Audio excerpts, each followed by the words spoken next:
Hello friends, कैसे हैं आप लोग। मुझे उम्मीद है आप लोग कुशल मंगल होंगे, है ना। मैं राना सर पोलिनोमियल चैप्टर से पढ़ाई चल रहा है। अभी पार्ट 1 पढ़ा चुके हैं, बेसिक से चल रहे हैं, है ना। देखेंगे चर हम पढ़ाए थे पिछले पार्ट 1 वीडियो में पोलिनोमियल के, है ना। फिर अचर, फिर हो गया पद, है ना, बीजीय पद और बीजीय व्यंजक। तो ये तीनों चीजें, degree of term, degree of, ये सब हम कॉफी एक्सप्रेशन, है ना। चर वेरिएबल क्या होता है, तो एक प्रतीक है ना। तो संख्या का एक प्रतीक है, जैसे A B C X Y Z, है ना, जो भी। अब यहाँ पर एक्स वाई जेड। अचर क्या होता है, एक वास्तविक संख्या को अचर बोलते हैं। √3, है ना, -4 और 2, है ना। ये सब क्या है, एक अचर है, वास्तविक संख्या का एक रूप है ना। यानी कि अचर एक वास्तविक संख्या का रूप है, ठीक है। पद क्या होगा, तो पद क्या होगा, पद क्या होगा बताइए। टर्म क्या होगा, है ना। तो पद एक क्या होगा कि जैसे हम किसी भी संख्या, इस ये दोनों को ना, ये अचर और अचरों को गुणा का फल जो होता है, गुणनफल, उसी को क्या कहते हैं, पद कहते हैं। क्या कहते हैं, पद। बीजीय व्यंजक क्या होता है, तो बीजीय व्यंजक हम उसको कहेंगे, यानी कि ये पद है ना, तो इस पद को, है ना, चरों और अचरों की जो पदों को योगफल या घटाव या कुछ भी मान लीजिए, है ना, यही दोनों को कहिए ना, ये दोनों का गुना को जोड़ या गुना या भाग डिवाइड करके जो भी करेंगे हम, वो क्या है, जैसे 3x² + 5x, है ना, -2, है ना। ये क्या है, विजय व्यंजक पद है ना, विजय व्यंजक है। कोई दिक्कत है यहाँ तक, कोई दिक्कत। पीछे ये सब समझा चुके थे। अब बीजीय पद, बीजीय व्यंजक जोड़ने या घटाने हो गया क्लियर। हम आगे अब चलते, बहुपद हम पढ़ाए थे, है ना। तो बहुपद में क्या पढ़ाए थे, तो बहुपद हम बोले थे ना कि जो भी, है ना, तो वैसा बहुपद क्या बोले थे, वैसा बीजीय व्यंजक जिसके प्रत्येक पद, बीजीय व्यंजक हम क्या बोले अभी कि 2x² + 5x + 3, है ना। अब बहुपद का क्या शर्त है, तो बहुपद का शर्त है ना कि बहुपद क्या कहता है कि वैसा बीजीय व्यंजक जिसका, है ना, जिसका चरों का घात मतलब चर क्या बोले थे, तो चर एक प्रतीक है, जैसे x है, ये है ना, इसमें तो वे नहीं है बहुपद, है ना। तो चर क्या बोलते थे कि चरों का घात क्या हो, एक पूर्ण संख्या हो, है ना, एक होल नंबर हो, एक पूर्ण संख्या हो, होल नंबर, ठीक है, एक होल नंबर हो। अब बताइए एक 2 क्या है, होल नंबर नहीं है, पूर्ण संख्या नहीं है, ये यहाँ पर कुछ नहीं, तो 1 तो होता है ना, 1 क्या है, पूर्ण संख्या है ना। अब यहाँ पर देखेंगे पूर्ण संख्या का मतलब 0 1 2 3 डॉट डॉट डॉट इन्फिनाइट तक, यही तो है पूर्ण संख्या, है ना। अब 3 को हम बताए थे कि बहुपद कैसे जानना है। अब बहुपद देखिए, 3 पे कुछ नहीं तो x पर घात 0 होगा। अब x पर घात 0 का अर्थ क्या होता है, 3 लिखाएगा, है ना। तो इसका मतलब क्या होता है, 1। अब 3 × 1 क्या होगा, 3 ही रहेगा ना, तो 3, यानी कि इस पर कुछ नहीं तो 0 है। अब बताइए 0 एक पूर्ण संख्या है कि नहीं, हाँ सर है, तो यानी कि ये एक बहुपद है। अब ये जानने के लिए आप सीख गए, बहुपद सीख गए ना, कोई दिक्कत है। चलिए अब यहाँ पर एक एग्जांपल लेते हैं, 3y, है ना। तो 3y एक बहुपद है कि नहीं, हाँ सर, 3y पर कुछ नहीं तो 1 होगा ना, y पर 1 एक पूर्ण संख्या है। यही हम ऐसे इसको लिखेंगे तो ये क्या होगा, अब y को ऊपर लाएंगे तो y में -1 इनवर्स हो जाता है, ये पता है हम लोगों को, है ना। तो -1 क्या पूर्ण संख्या है, नहीं है, इसलिए ये बहुपद नहीं होगा, ये बहुपद होगा, ठीक है। कोई दिक्कत है यहाँ तक,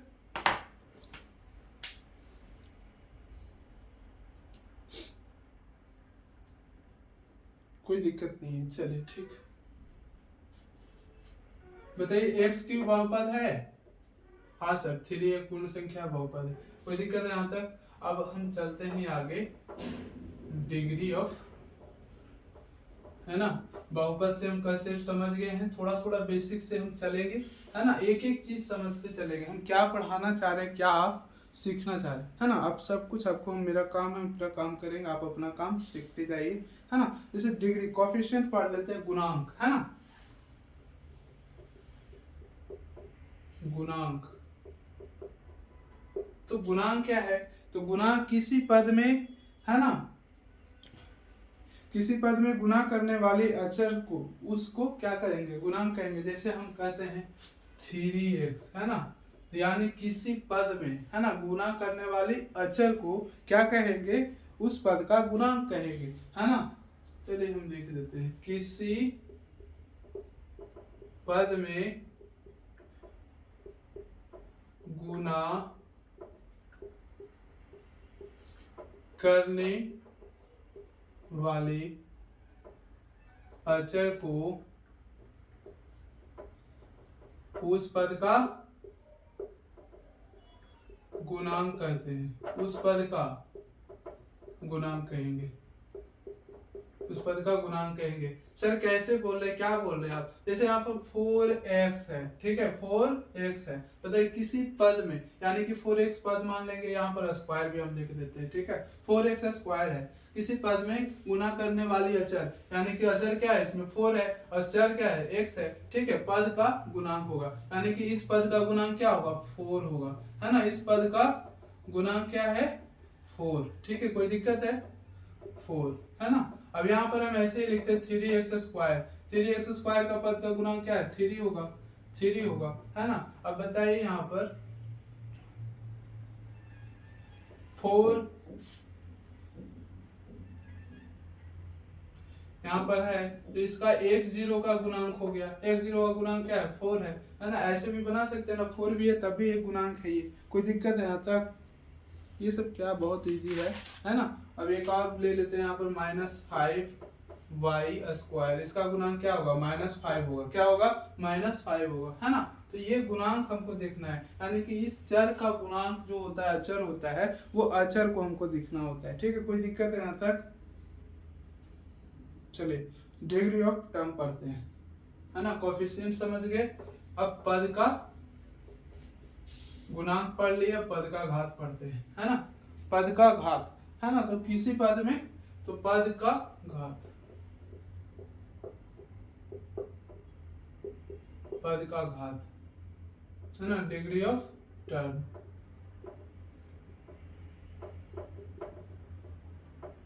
डिग्री ऑफ टर्म, है ना। डिग्री ऑफ टर्म क्या है, किसी पद में सभी चर के, है ना, सभी चर के घातकों के योगफल को उस पद का घात कहेंगे, है ना। तो डिग्री ऑफ टर्म क्या है, किसी पद में सभी चरों के घातकों के योगफल के बराबर होता है, यानी कि क्या रहना, किसी चर में, चर जैसे ही बोला आपके दिमाग में क्या चला गया, किसी चर में उस घात को, है ना, का योगफल ही पद का घात कहलाता है ना, योगफल ही पद का घात कहलाएगा, कोई दिक्कत है।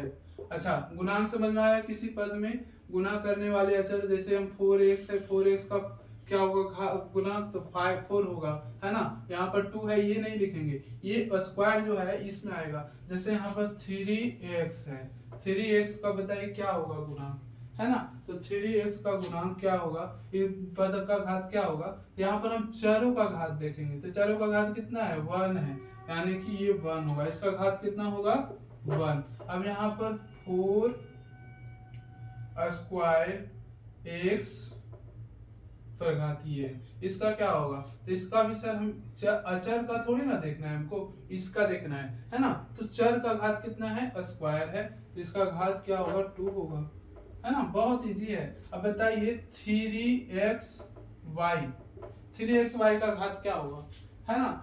तो इसका दोनों का, यानी कि चर का दोनों योगफल कर रहा है, यही ना पूछ रहा है, यही ना बोल रहा है, किसी चर के उस घात का योगफल, है ना, चर किसी भी चर के घात का योगफल निकालना है हमको, चर के घात का योगफल, है ना। तो चर क्या है, एक इसका भी घात, एक इसका घात, कितना हो गया, यानी कि चर का इसका क्या होगा, पद का घात 2 होगा, 1 + 1 2 होगा ना, 1 + 1 2, इसका चर का घात 2 होगा। आपको पता है कि जब भी आपस में जो है चर मल्टीप्लाई में रहते हैं, जैसे हम यहाँ पर लिखते हैं x स्क्वायर गुना y स्क्वायर, तो इसका घात जुटता है ना, ये दोनों का घात, जैसे इसका भी 2 है तो इसका भी, तो x y पर घात कितना हो जाएगा, 4 हो जाएगा। ऐसे लिखे हैं कि नहीं आप लोग, कितने बार आप देखते होंगे 2 × 5, तो 5 पर घात 3 है, 5 पर इस पर घात 4 है, तो ये दोनों को घात जोड़ देंगे, 4 3 7 5 2 10 है ना, तो 10 पर घात 7 ऐसे। ठीक है, यहाँ तक कोई दिक्कत है? आया बात समझ में कि कह रहा है चर के उस घात का योगफल ही पद का घात कहलाएगा। कोई दिक्कत है पद का घात तक? ठीक है, आगे बढ़ते हैं।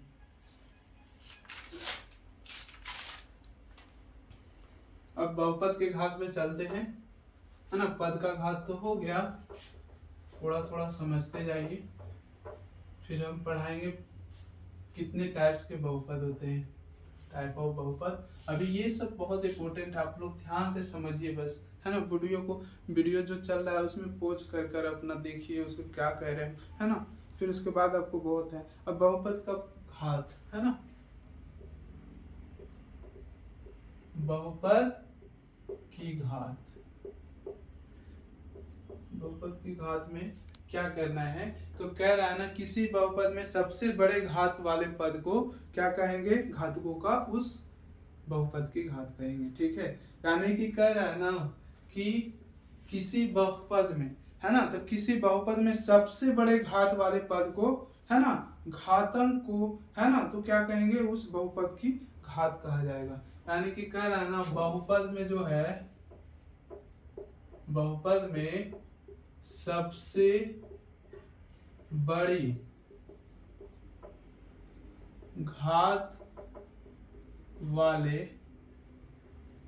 घातांक को उस बहुपद, है ना, आपके दिमाग में जा रहा होगा, सोचना स्टार्ट कर दीजिए, बहुपद की घात कहेंगे, है ना।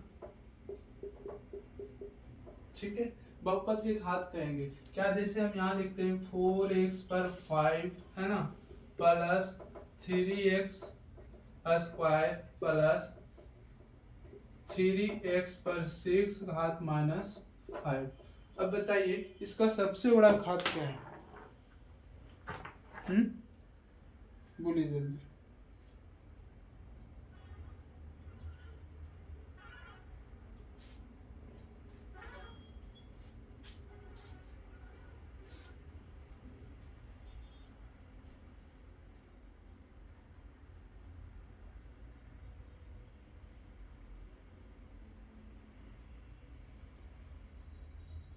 सबसे बड़ा घात इसका क्या है, इसका है 6, है ना, तो 6 सबसे बड़ा घात है, इसका घात 2 है, इसका घात 5 है। सबसे बड़े वाला घात कौन है, उसी वही को तो बहुपद का घात कहेंगे। कोई दिक्कत है यहाँ तक? कोई दिक्कत नहीं है ना। अब यहाँ पर लिख देंगे हम 3x square plus 5x plus 4, है ना, या 5, इसका घात सबसे बड़ा क्या है, 2 है, तो बहुपद का घात इसको कहेंगे। इसमें क्या है, कुछ है? अब बताइए, यहाँ पर 3x पर घात 5, तो सबसे बहुपद का घात क्या है, 5 है, तो लिखेंगे 5, है ना, तो 3। कोई दिक्कत है?